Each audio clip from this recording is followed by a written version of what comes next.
অধ্যাপক doctor Saidur Rahman Khasru, chairman pharmacology বিভাগ, Bangabandhu Sheikh Mujib medical বিশ্ববিদ্যালয়। আছেন সুভাষ সিংহ রায়, সম্পাদক, বাংলা বিচিত্রা ও রাজনীতি বিশ্লেষক।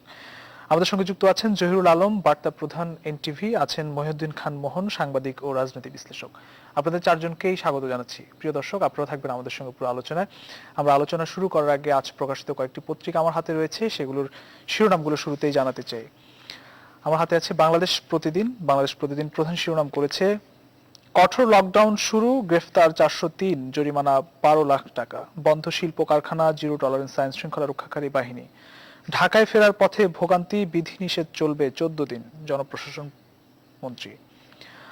প্রধান শিরোনাম করা হয়েছে লকডাউন নিয়ে, করোনার এই লড়াইয়ে জিততেই হবে প্রধানমন্ত্রী। ভূমধ্য সাগরে মৃত্যু 17 বাংলাদেশির, চলে গেলেন সাইমন ড্রিং। এই ছিল বাংলাদেশ প্রতিদিনের প্রধান শিরোনাম। কালের কণ্ঠ শিরোনাম করেছে, এখন বড় দুই চ্যালেঞ্জ, সংক্রমণের লাগাম টানা আর জরুরি হাসপাতাল ব্যবস্থাপনায় তাগিদ, জনবল সংকট মেটাতে স্বেচ্ছাসেবক মাঠে নামানোর আহ্বান। 14 দিনের লকডাউন যেন ঢিলে ঢালা না হয় সেদিকে নজর রাখতে বললেন বিশেষজ্ঞরা। লকডাউনে যা মানতে হবে, শঙ্কা নিয়েই শুরু অলিম্পিক, পেগাসাস নিয়ে বিভিন্ন দেশের সতর্কতা। 4 দিনে 726 মৃত্যু, সর্বোচ্চ ঢাকায়। পরীক্ষা কম হলেও শনাক্ত 29,254 জন, সুস্থ 37,273 জন। সুস্থ হওয়ার সংখ্যায় অনেকটা বেশি দেখছি। ছিল কালের কণ্ঠের শিরোনাম। ডেইলি সান দেখে আসতে চাই।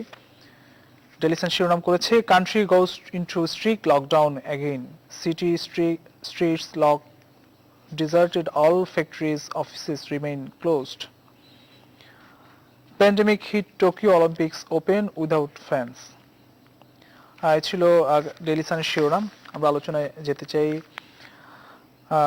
আজকে কিছুক্ষণ আগে আসলে মারা গেছেন মুক্তিযোদ্ধা, বিশিষ্ট মুক্তিযোদ্ধা, প্রখ্যাত গণসঙ্গীত শিল্পী ফকির আলমগীর। ইন্না লিল্লাহি ওয়া ইন্না ইলাইহি রাজিউন। আমরা তার আত্মার মাগফিরাত কামনা করছি। আমরা আলোচনায় ফিরতে চাই। অধ্যাপক ডক্টর সাইদুর রহমান খসরু, আপনার কাছে আসতে চাই। আসলে প্রথম দিনের লকডাউন নিয়ে নিশ্চয়ই আমরা বিশ্লেষণ করব, জানবো অতিথিদের কাছ থেকে। আপনার কাছে জানতে চাই, আসলে আজকে আমরা একটি খবর, উৎপাদনে যাচ্ছে বাংলাদেশ, এরই স্বাক্ষরটি দিন রয়েছে, কবে নাগাদ আসলে আমরা, কারণ নিশ্চয়ই করোনা মোকাবেলায় অন্য দেশগুলো টিকা প্রয়োগের মাধ্যমে সফলতা অর্জন করেছে করোনা মোকাবেলায়, প্রত্যাশা আসলে কতটা দেখছেন আপনি?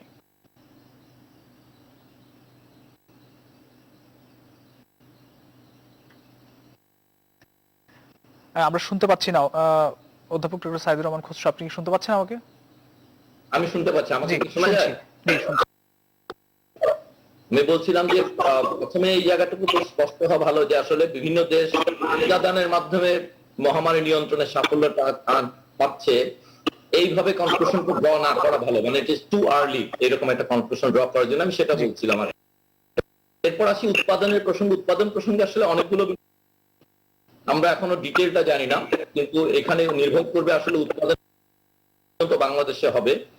আমরা যতটুকু বিভিন্ন মিডিয়ার মাধ্যমে জানি তাতে এখন পর্যন্ত আমরা বুঝতে পারছি যে সেটা হয়তো ফিল ফিনিশ লেভেলে আমাদের হবে। যদি তার পেছনের পর্যায়গুলো পর্যন্ত আমাদের দেশে অন্তর্ভুক্ত হয় তাহলে সেটা প্রযুক্তির দিক থেকে উন্নতি এবং আমাদের জন্য ভালো হবে।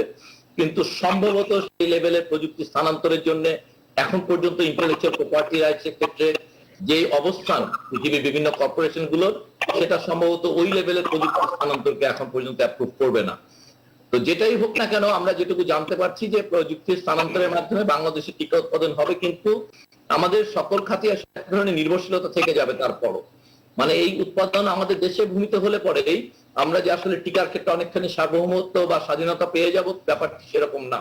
কারণ এর মূল উপাদানগুলোর ক্ষেত্রে আমরা আসলে নির্ভরশীল থাকবো। এবং আপনারা জানেন যে সবচেয়ে পৃথিবীর সর্ববৃহৎ কোম্পানি সেরাম ইন্ডাস্ট্রি পর্যন্ত গতবার আমরা দেখেছি কিছুদিন আগে, কয়েক মাস আগে, যে সেরাম তাদের টিকা উৎপাদনের ক্ষেত্রে যুক্তরাষ্ট্রের উপর নির্ভরশীল ছিল বিধায় কিন্তু তাদের সম্পূর্ণ উৎপাদন প্রক্রিয়া বাধাগ্রস্ত হয়েছিল। অতএব আমাদের দেশে টিকা উৎপাদন এটি একটি আনন্দের সংবাদ। এটি আমাদেরকে কিছুটা গতি লাভ করবে বটে, আমাদের টিকা উৎপাদনের সামর্থ্য আমাদেরকে টিকা দানে কিছু গতি দান করবে, কিন্তু এটা নিয়ে বেশি উচ্ছ্বসিত হওয়ার মতন তেমন কিছু বিষয় আছে বলে আমি আসলে মনে করি না, যতক্ষণ না আমাদের নিজস্ব টিকা উদ্ভাবন এবং সেটি নিজস্ব প্ল্যান্টে পূর্ণমেয়াদী উদ্ভাবন এবং সেই উৎপাদন প্রক্রিয়ার জন্য প্রয়োজনীয় কাঁচামাল উৎপাদনের সামর্থ্য আমরা অর্জন না করছি, ততক্ষণ আসলে আমরা ঠিক টিকা উৎপাদনের মাধ্যমে যে সার্বভৌমত্বের কথা বলি সেটা আসলে হয়ে ওঠা কঠিন হবে বলে আমার মনে হয়। জি, ধন্যবাদ। আপনার কাছে আসবো সুভাষ সিংহ রায়, আপনার কাছে আসতে চাই। লকডাউন নিয়ে আসলে আমাদের অনেক আক্ষেপ ছিল। আমরা গতকাল যে লকডাউন দেখলাম, প্রথম দিনের লকডাউন, সেটি বাস্তবায়ন কতটা হয়েছে আপনার মন্তব্য জানতে চাই। কেমন দেখলেন আসলে, কঠোর আসলে কতটা দেখছেন আপনি? কোথাও একটা শব্দ হচ্ছে। আপনাকে অসংখ্য ধন্যবাদ। মনটা বেশ ভারাক্রান্ত হয়ে গেল এবং প্রখ্যাত গণসঙ্গীত শিল্পী ফকির আলমগীর, যার সাথে আমার ব্যক্তিগত সম্পর্ক প্রায় 40 বছরের, এবং তিনি প্রথম যে অনুষ্ঠানটি মঞ্চ করেন, তার প্রথম অনুষ্ঠানটি 1981-82 সালে, সেটা যশোরের তিনি অনুষ্ঠানটি করেন জাগরণী ক্রিয়া চক্রের অনেক আয়োজনে, এবং সেখানে একজন স্বেচ্ছাসেবক বলেন, যেভাবে বলেন, একজন সংস্কৃতি কর্মী বলেন, সেখানে আমার যুক্ত হওয়ার সৌভাগ্য অর্জন করেছিলাম। এবং ঢাকা বিশ্ববিদ্যালয়ের যেই হলটি 1985 সালে 15 অক্টোবর ছাদ ধসে 39 জন ছাত্রের জীবন দিয়েছিল এবং অসংখ্য ছাত্রের আহত হয়েছিল, সেই ঘটনার পরপরই যে 15 অক্টোবরকে ঢাকা বিশ্ববিদ্যালয়ের শোক দিবস হিসেবে আমরা পালন করে থাকি। কোথাও যেন একটা সংযোগের আপনার সংযোগটিতে কি কোনো হল হচ্ছে কিনা আমরা বুঝতে পারছি না। হচ্ছে? জি, হচ্ছে। আমাকে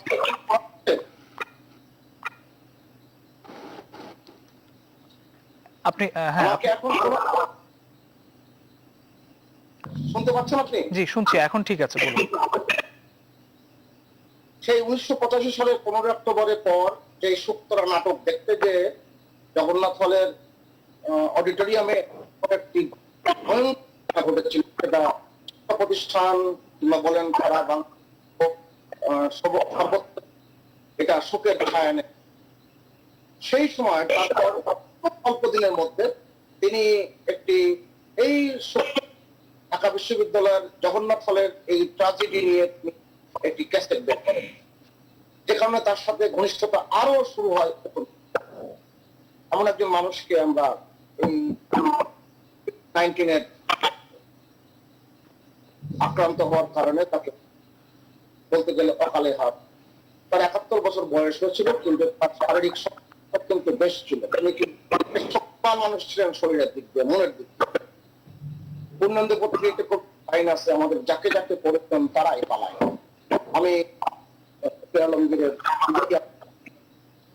আমি দ্রুত দু একটি প্রশ্ন বলি। আমার প্রশ্ন আছে, জহিরুল আলম ভাই আছেন, মোহন ভাই আছেন। একটা বিষয় বলি, আমি শুধুমাত্র 14 দিন কিংবা 21 দিনের লকডাউন, আমরা 5 লকডাউনের কথা বলেছি বা কঠোর বিধিনিষেধের কথা বলেছেন, শুধুমাত্র এই বিধিনিষেধ খারাপরি থরবরি খারাপ দিয়ে কিন্তু আমাদের মূল লক্ষ্য বাঁচা যায়। একজন ওষুধ বিক্রেতা হিসেবে এটা মনে করি, কেন গোষ্ঠী সংক্রমণ ঘটেছে এবং আক্রান্ত হয়ে আছেন। আমি যতই আটকে রাখি না কেন, তাদের চিকিৎসা এবং তাদেরকে শনাক্তকরণ সম্পূর্ণ না করা পর্যন্ত এবং সুস্থ করা পর্যন্ত এই সংক্রমণ ঠেকানো যাবে না। সেক্ষেত্রে আমাদের সৃজনশীল কিছু, যেটাকে আমরা ইংরেজিতে বলি ইনোভেটিভ কিছু আইডিয়া ডেভেলপ করতে হবে। সেটা ভ্যাকসিনেশনের ক্ষেত্রে বলেন এবং সর্বত্রই মেডিকেল লকডাউন বলতে যেটা বোঝায় করতে হবে, সেটার জন্য খুব দ্রুত সিদ্ধান্ত নিতে হবে। ভ্যাকসিনেশন কার্যক্রমটা একটা বড় কার্যক্রম, কিন্তু আমরা বয়স্কদেরকে আমরা কত দ্রুত নিতে পারি সেটাও একটা ব্যাপার। 18 বছরের বয়স সীমার ভিতরে আমরা এই টিকাদান কর্মসূচির বিষয়টি দেখেছি, যেটা আজকে ঘোষিত প্রাথমিক ভাবে ডিজি মহোদয় আগামীতে এটা ঘোষণা আসবে, এটা ভালো উদ্যোগ। কিন্তু বয়স্ক যদি ঠেকাতে না পারি, তাদের মৃত্যু হার কমাতে না পারি, আমরা কিন্তু পরিপূর্ণভাবে সেই আমরা যা চাই সেটা এবং প্রয়োজন সাজিদ রহমান পরশু আছেন, তিনি ভালো বলতে পারবেন। পৃথিবীর বেশ কয়েকটি দেশে মেডিকেল কলেজের বিশেষ করে ফোর্থ ইয়ার ফিফথ ইয়ারের ছাত্রদেরকে নামানো হয়েছিল এই কথার মোকাবেলার ক্ষেত্রে পদ্ধতি তাকে যুক্ত করা হয়েছিল। এই ব্যাপারটা আমাদের একটা দ্রুত জনশক্তি তৈরি করার যে প্রক্রিয়া, প্রশিক্ষণ দেওয়া, সেই প্রক্রিয়াতে যে আমাদের দ্রুত অনেকগুলো কাজ কিন্তু মধ্যে সম্পন্ন করতে হবে।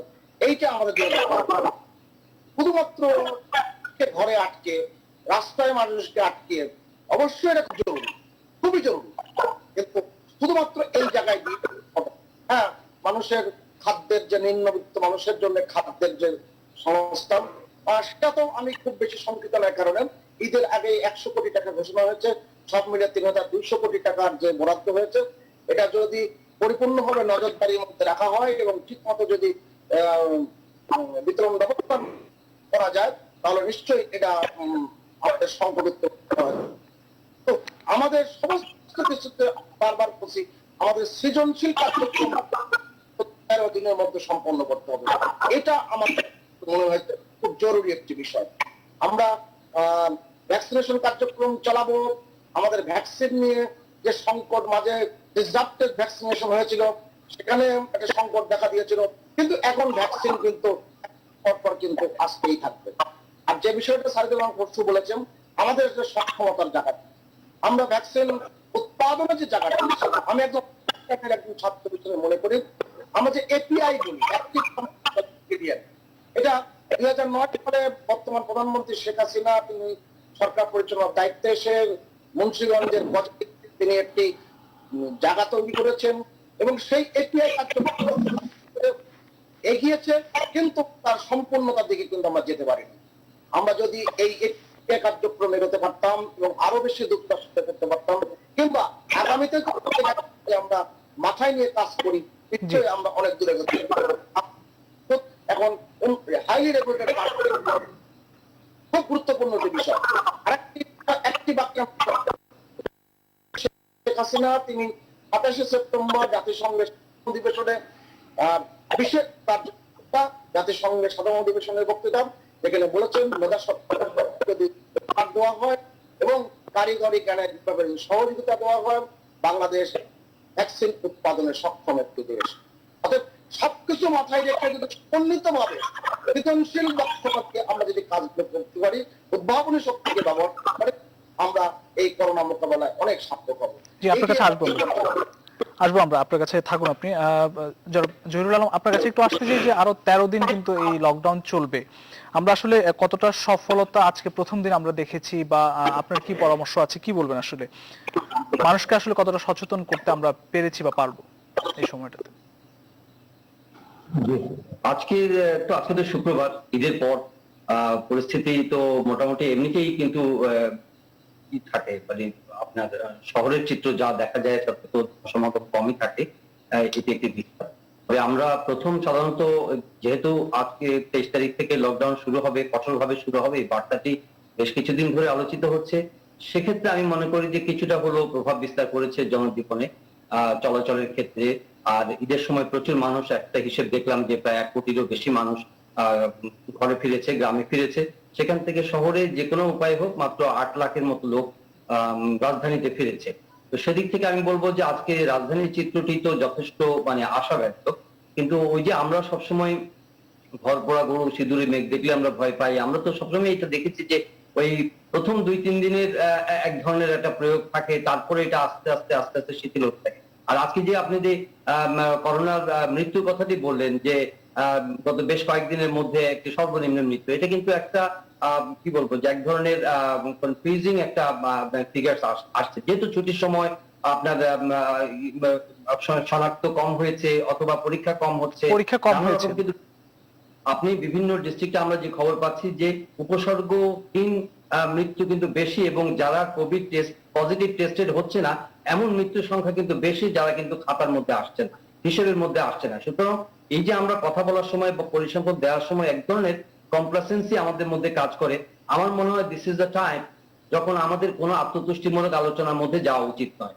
আমরা এখনো একটা খুবই বিপদাপন্ন অবস্থার মধ্যে রয়েছি, খুবই কঠিন সংকটময় অবস্থার মধ্যে রয়েছি। এবং আজকে আপনি ডিজিএইচএস এর কথা শুনলে বোঝা যায় যে পরিস্থিতি, উনি বলেছেন যে পরিস্থিতি সামাল দিতে পারবো কিনা সেটা নিয়ে কিন্তু উনি দুর্ভাবনার মধ্যে আছেন।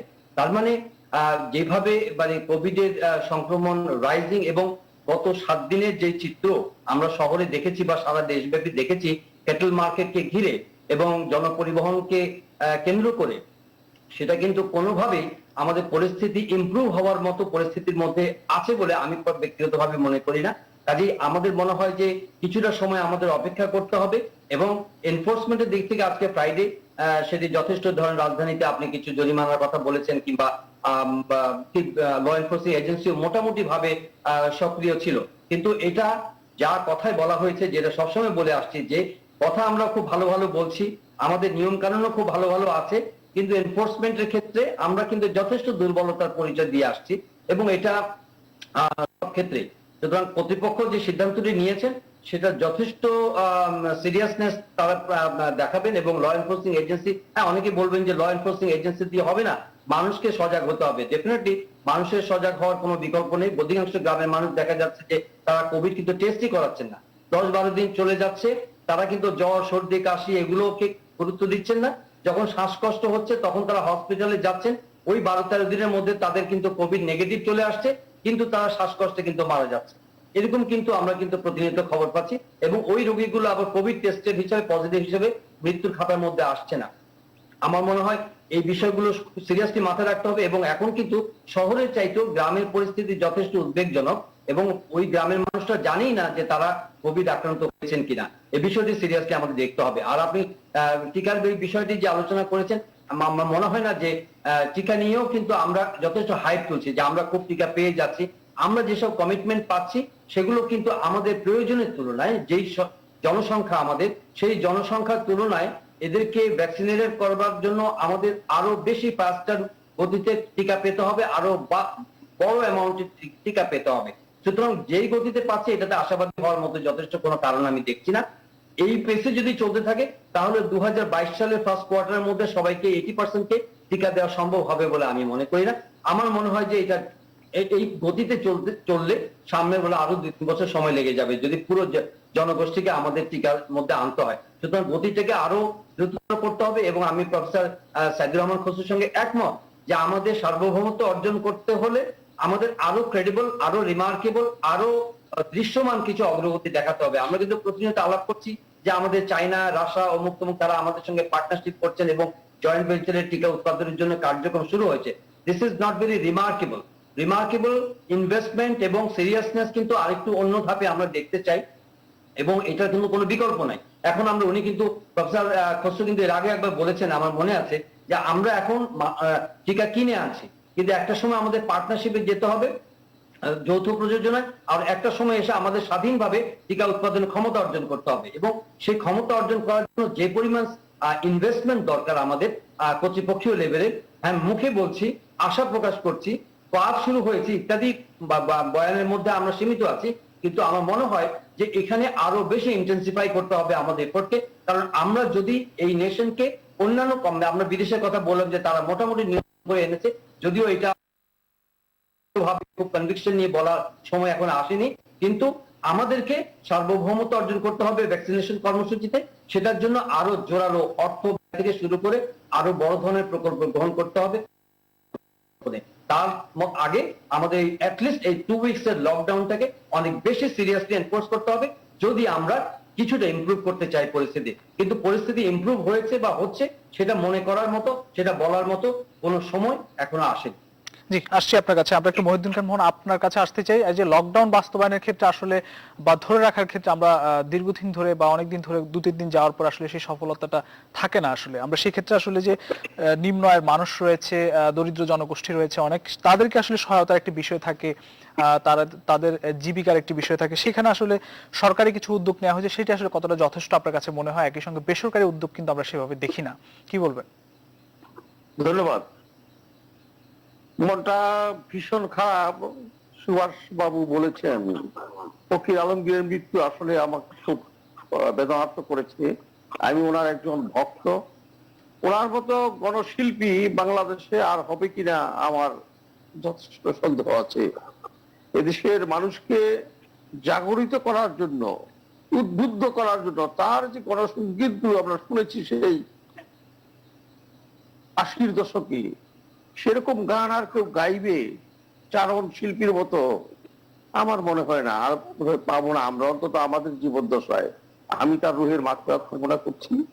যে প্রসঙ্গটি আপনি উপস্থাপন করেছেন যে লকডাউনে নিম্নবিত্ত বা দরিদ্র মানুষের আয় রোজগার সাহায্য সহযোগিতার কথা, হ্যাঁ এটা ঠিক যে গত টার্মে আর কি, গত বছরে যেটা হয়েছিল লকডাউন শুরু হওয়ার পরে, করোনার আক্রমণের পরে সরকারি এবং বেসরকারি উভয় খাত থেকেই একটা ভালো পরিমাণ সাহায্য দরিদ্র মানুষগুলোর কাছে গিয়েছিল, পেয়েছিল। এবার নতুন করে যখন বুস্ট করলো সংক্রমণটা এবং মানুষ ঘরে বসে গেল, লকডাউন সরকার বিভিন্ন পর্যায়ে, সাহায্যের কোনো পরিস্থিতি সৃষ্টি হতে দেখলাম না। সরকারি সাহায্য অপ্রতুল, এটা আমি বলবোই। যে সাহায্য সরকার ঘোষণা করেছে ঈদ উপলক্ষে, ওই যে মোবাইল মেসেজে 2,500 টাকা করে দরিদ্র মানুষদের পাঠানো হয়েছে, বা যে 3,000 কোটি টাকার কথা শুনলাম যে এই বরাদ্দ করা হয়েছে, এই সাহায্যগুলো দরিদ্র মানুষরা পেয়েছে কিনা কিন্তু আপনাদের টিভি রিপোর্টিং থেকে আমরা জানতে পারছি কতটুকু পেয়েছে কতটুকু পায়নি। হতাশা ব্যক্ত করছে প্রায় প্রতিটি রিপোর্টে, আমরা দেখছি জনসাধারণ হতাশা ব্যক্ত করছে। এখন কথা হলো, জীবন এবং জীবিকা দুইটা জিনিসের কথা কিন্তু প্রায় শুনি আমরা। জীবন জীবিকার দিকে খেয়াল রাখতে হবে। এখন আমার প্রশ্ন হলো, জীবন আগে না জীবিকা আগে? আগে তো জীবনকে বাঁচাতে হবে, তারপর জীবিকার সন্ধানে আমরা নামবো। এবং সেই জীবিকার সন্ধানে নামার জন্য আমাদের যে সতর্কতামূলক ব্যবস্থাগুলো নেওয়া দরকার, অন্তত নিজের জন্য যে সতর্কতামূলক ব্যবস্থাগুলো নেওয়া দরকার, সেগুলো কেন আমরা এখনো পর্যন্ত মানে গণমানুষ বলবো, আমি গণমানুষের কাছে পৌঁছাতে পারলাম না? এই যে জনসচেতনতা তৈরির জন্য যে প্রচারণা চালাতে হয়, আমরা বিভিন্ন সময় দেখেছি, বিভিন্ন ক্ষেত্রে আপনারা টেলিভিশনে প্রচার করছেন, বিভিন্ন সংস্থা প্রচার করছে, কিন্তু মানুষ সচেতন হচ্ছে না। কেন সচেতন হচ্ছে না? তাদের মধ্যে একটা ভীতিরও সৃষ্টি করা যাচ্ছে না যে করোনা তোমাদেরকে মেরে ফেলতে পারে। দরিদ্র মানুষের মধ্যে যারা খেটে খাওয়া মানুষ, আমি গ্রামে গিয়েছিলাম কয়েকদিন আগে, তারা বলছে আর রাখেন সাহেব, গ্রামে করোনা গরিব মানুষকে মারে না, সব বড় লোকরা মরে। এর একটা ধারণা সৃষ্টি হয়েছে। কারণ হচ্ছে ফকির আলমগীর সাহেব ইন্তেকাল করেছেন গতকাল, এটা প্রচার হবে ফকির আলমগীর অনেক বড় মানুষ, উনি মারা গেছেন। কিন্তু এই যে 166 জন মারা গেছেন গতকাল, এই 166 জন সবাই কি ফকির আলমগীরের মতো বড় মানুষ? এর মধ্যে কি দরিদ্র মানুষ নাই? দরিদ্র মানুষের মৃত্যুর ঝুঁকিটা তো আরো অনেক বেশি। তারা চিকিৎসা করাতে পারবে না, হাসপাতালে সিট পাবে না, সিসিইউ ব্যবহার করার তো প্রশ্নই আসে না, তাদের অনেক সময় পাবেও না। তাহলে তাদেরকে সচেতন করতে হবে। আমরা বারবার বলছি, সরকার একটা সিদ্ধান্ত নিচ্ছে শেষ পর্যন্ত 1.5 বছর পরেই, যে জনপ্রতিনিধিদেরকে সম্পৃক্ত করা হবে। কিন্তু বিভিন্ন এলাকায় আমি খবর নিয়ে দেখেছি, জনপ্রতিনিধিরা এখনো পর্যন্ত সেভাবে মাঠে নামেননি। যে জনগণকে বলবেন ভাই তোমরা লকডাউনের সময় ঘরে থাকো, নিজেকে সেফ রাখো, অন্যকে সেফ রাখো, মাস্ক পরো, স্যানিটাইজার ব্যবহার করো, সাবান দিয়ে হাত ধো, এগুলো বলবে না। আমরা কিন্তু প্রথম যখন করোনার আক্রমণটা হয় তখন কিন্তু বিভিন্ন ছাত্র সংগঠনকে আমরা দেখেছি নিজেরা স্যালাইন বানিয়ে বিতরণ করে, স্যানিটাইজার বানিয়ে বিতরণ করেছে নিজেরা বানিয়ে। এখন কিন্তু সেগুলো দেখা যাচ্ছে না। কেন দেখা যাচ্ছে না? তাদেরকে এই যে কর্মী বাহিনী, ছাত্র যুবক, উদ্বুদ্ধ করার জন্য যে উদ্যোগটা প্রয়োজন, সেই উদ্যোগের অভাব আমরা ভীষণ ভাবে লক্ষ্য আসছি আপনার কাছে। আমরা আসছি আপনার কাছে আবারও। কালের কন্ঠের শিরোনাম দেখলাম, এখন বড় দুই চ্যালেঞ্জ, সংক্রমণের লাগাম টানা আর জরুরি হাসপাতাল ব্যবস্থাপনায় তাগিদ, জনবল সংকট মেটাতে স্বেচ্ছাসেবক মাঠে নামানোর আহ্বান। অগাস্টের শুরু থেকে রোগীর চাপ বাড়ার একটি শঙ্কা রয়েছে। জনাব অধ্যাপক ডক্টর সাইদুর রহমান খসরু, আসলে বারবারই বলা হচ্ছে যে হাসপাতাল ব্যবস্থাপনা উন্নত করার কথা বলা হচ্ছে, প্রায় 2 বছরের কাছাকাছি হয়ে গেল। আমরা কতটা আসলে উন্নত করতে পেরেছি সেই ব্যবস্থাপনা, এবং জনবল সংকটও রয়েছে, অগাস্টে রোগীর চাপ বাড়ার একটি শঙ্কা রয়েছে, কি বলবেন একদম শেষ বক্তব্য? মানে হাসপাতালের সামর্থ্য বৃদ্ধির ক্ষেত্রে যদি বলেন যে হ্যাঁ সেটা সামর্থ্য বেড়েছে, অক্সিজেন সরবরাহের সামর্থ্য বেড়েছে জেলা পর্যায়ে, মানে এগুলোকে অঙ্কে দেখলে পরে খুব মনে হবে যে হ্যাঁ এত সংখ্যা ছিল শয্যা, এখন সংখ্যাটা এত হয়েছে। কিন্তু যেটি মূল ব্যাপার আপনি সেটা সবার শেষে বলছেন, মানে জনবল। ব্যাপারটা হচ্ছে যে যদি আইসিইউ বেড বাড়িয়েছি আমরা কোভিড বেড বাড়িয়েছি, কিন্তু চিকিৎসক কয়জন বেড়েছে? তাহলে তাতে যেটা ঘটলো, আসলে আপনি যখন নাকি অন্য ইউনিট থেকে ধরলাম কার্ডিওলজি, রিউমাটোলজি অথবা নেফ্রোলজি থেকে ডাক্তার সরিয়ে আমরা কোভিড ইউনিট চালু করলাম এবং আমরা সেই শয্যা সংখ্যা বাড়ালাম, এর ফলে তো আসলে নন কোভিড ওই ক্রনিক ডিজিজের রোগীরা মারা যাচ্ছে, তারা চিকিৎসা বঞ্চিত হচ্ছে। তো আমরা আসলে জনবল রিক্রুটমেন্টের ক্ষেত্রে আমি শুধু একটা অ্যানালজি দিব যে কোনো যুদ্ধ চলার সময় আপনারা খেয়াল করবেন রিক্রুটিং সেন্টার গুলো কিভাবে কাজ করে। লাইন ধরে থাকে, রিক্রুটমেন্ট হয় শুধু হাইট এবং ব্রেথ চেস্ট মেপে, ভেতরে পাঠানো হয় ট্রেনিং, ক্রাশ ট্রেনিং দিয়ে যুদ্ধ মাঠে পাঠানো হয়। তাদেরকে কি কমিশন হয় না? দ্বিতীয় বিশ্বযুদ্ধে কি কমিশন দেওয়া হয়নি? বাংলাদেশের মুক্তিযুদ্ধ চলাকালে কি কমিশন হয়নি?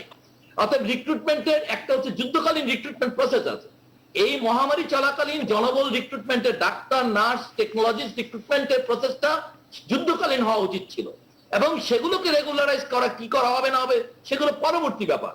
স্বেচ্ছাসেবক, একটু আগে বলছিলেন কালের কণ্ঠের শিরোনামে, স্বেচ্ছাসেবক হাসপাতাল বা কোন পর্যায়ে কাজ করতে পারে সেটা বুঝতে পারা দরকার। আমি সেই ব্যাপারটা মনে রাখতে হবে। স্বেচ্ছাসেবকরা অবশ্যই কাজ করবেন, টিকাদানের কর্মসূচিকে সাপোর্ট করবেন, আইসোলেশন সেন্টারে রোগীকে মেন্টাল সাপোর্ট দিবেন, এই ধরনের কিছু কাজ স্বেচ্ছাসেবক দিয়ে চলতে পারে। কিন্তু সত্যিকারের কোভিড চিকিৎসা, আপনারা কি একবার কোভিড হাসপাতালে ক্যামেরা যখন চলে তখন দেখেছেন তাকে? ওই পিপি মাস্ক পরে 9 ঘন্টার সময়, এটা স্বেচ্ছাসেবকের কাজ? এটা শুধুমাত্র ডনিং এন্ড ডফিং, মানে এটা পরা এবং খোলার যে শৃঙ্খলা, সেটা চিকিৎসকদেরকে শেখাতেই তো দীর্ঘ সময় লেগে যায়।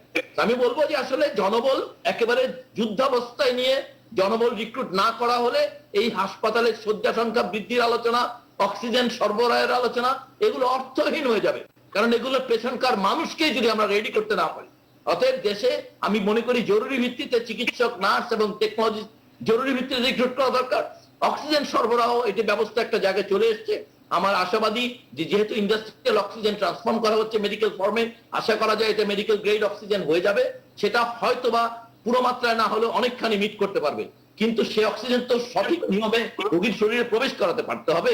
সেটার জন্য যে ডিভাইস এন্ড ট্রেনিং, সেইগুলোকে তো ব্যবস্থা করা লাগবে। আর এই ব্যাপারটা আরেকটা ব্যাপার, বারবার বলছি, ফিল্ড হাসপাতাল আমরা এনে বিল্ডিং এর মধ্যে করি, এটা কি আমাদের কোনো ধারণাই নাই? মানে ফিল্ড হাসপাতাল তৈরি করে আমরা 5 তলা বিল্ডিং এ ফিল্ড হাসপাতালে আমরা রাখি আইসি। ফিল্ড হাসপাতাল একটা জরুরি বন্দোবস্ত যুদ্ধের জন্য, আমরা তো কনসেপচুয়ালি আমরা বুঝতে পারি। অতএব সেই রকম ফিল্ড হাসপাতাল জেলা উপজেলায় আমরা বিভিন্ন কমিউনিটি সেন্টার, স্কুল, কলেজ, সেই জায়গাগুলোকে কনভার্ট করে ইমিডিয়েটলি, এবং সেটার জন্য সবচেয়ে উপযোগী বা ট্রেন্ড হচ্ছে সেনাবাহিনী। অতএব সেনাবাহিনীর এই মিলিটারি যে তাদের যে মেডিকেল আর্মি মিলিটারি উইং আছে, মেডিকেল উইং, তাদের মাধ্যমে আসলে এই ধরনের জিনিসগুলো এস্টাবলিশ করা দরকার। এবং আমি খুবই মানে সতর্কবাণী দিতে চাই যে আমাদের টোটাল স্বাস্থ্য বন্দোবস্ত তার সর্বোচ্চ সীমার প্রায় কাছে।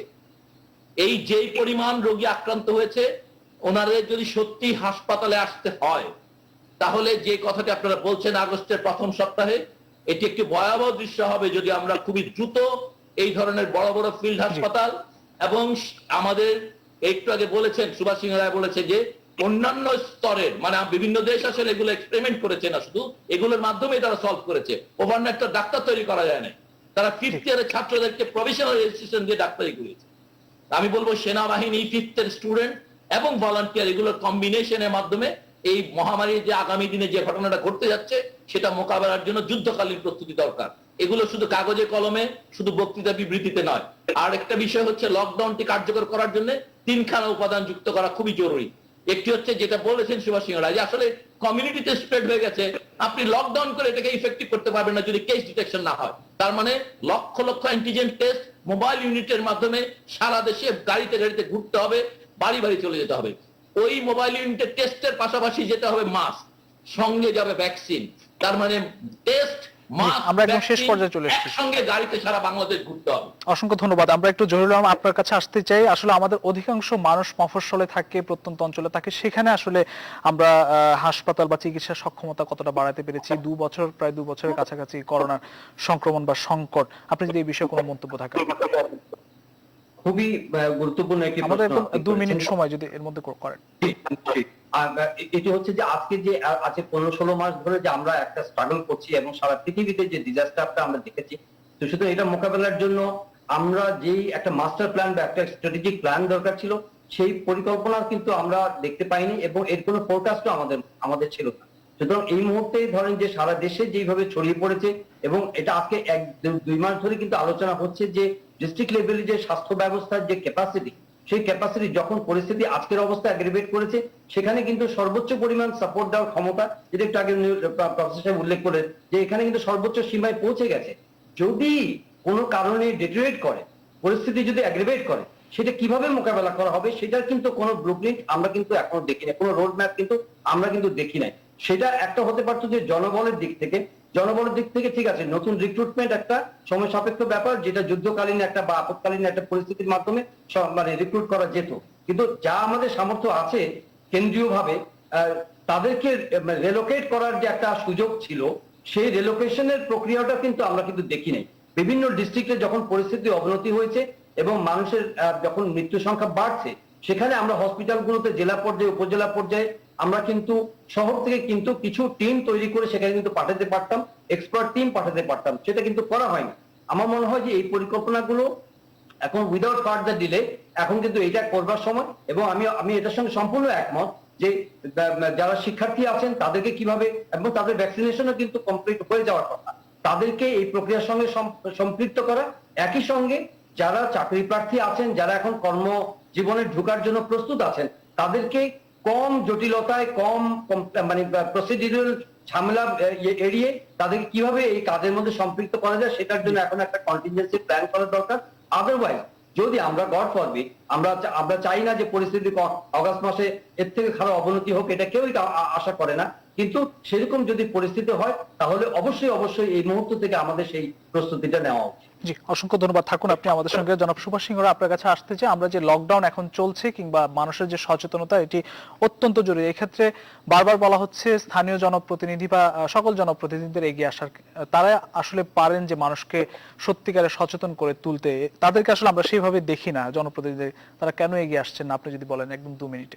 এবং আপনি যে প্রশ্নটি করেছেন সে প্রশ্নের উত্তরটা হচ্ছে এক কথায়, আমাদের যে কমিউনিটি বেস যে অ্যাপ্রোচটা হওয়া দরকার ছিল যথাযথভাবে, সেটা কিন্তু আমরা করতে পারি নাই। কেন করতে পারি নাই সেই ব্যাখ্যা তো অনেক সময় প্রয়োজন, সেটা আমি যাচ্ছি না। আমাদের একটা মনে রাখা দরকার যে আমরা যে যুদ্ধকালীন সময়ে যেটা যাচ্ছি, আমরা এই 13 দিন আমাদের জন্য খুব গুরুত্বপূর্ণ। এখানে আমাকে টেস্ট করাতে হবে ঠিক সময় মতো, এবং শনাক্ত করতে হবে। গণমাধ্যম কিন্তু একটা বাক্য ব্যবহার করে যে শনাক্ত বিবেচনায় মৃত্যু, এবং এটা কিন্তু যথাযথ শব্দ। অর্থাৎ প্রচ্ছন্ন যে কোভিড রোগী, সেই রোগী আমাদের জন্য কিন্তু একটা, তার জন্য তো হুমকি তো বটেই, তার পরিবারের জন্য হুমকি বটেই, আমাদের সকলের জন্য হুমকি। এই জায়গাটা কিন্তু আমরা কিন্তু মাথায় রাখছি না। আর সমন্বিত স্বাস্থ্য ব্যবস্থাপনা, এটা দ্রুততার সাথে করতে হবে, খুব দ্রুত। পাবলিক সার্ভিস কমিশনে 8,000 অধিক নার্স নিয়োগ প্রক্রিয়া একবারে শেষ পর্যায়ে। আমি মনে করি পাবলিক সার্ভিস এক কথা যদি মন্তব্য করেন আপনি, যে এই 8,000 নার্সের নিয়োগের যে প্রক্রিয়ায় পরীক্ষা দিয়েছে, তার মধ্যে 12,000 কিন্তু তাদের প্রিলিমিনারি এবং আরেকটি পরীক্ষা সম্পন্ন করেছে। অতি দ্রুত এই কাজটি সম্পন্ন করা দরকার ছিল, আরো দ্রুত সম্পন্ন করতে পারলে আমাদের সুবিধা হতো।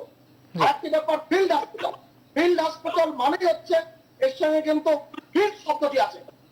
আমরা এই কথাটা আমরা এখনো পর্যন্ত কেন গত বছর কলেজ যেগুলো খালি রয়েছে কিংবা কমিউনিটি যে জায়গাগুলো রয়েছে, এমনকি কমিউনিটি কয়েকটি জায়গা আছে, সেই জায়গা আমরা কিন্তু ব্যবহার করি না।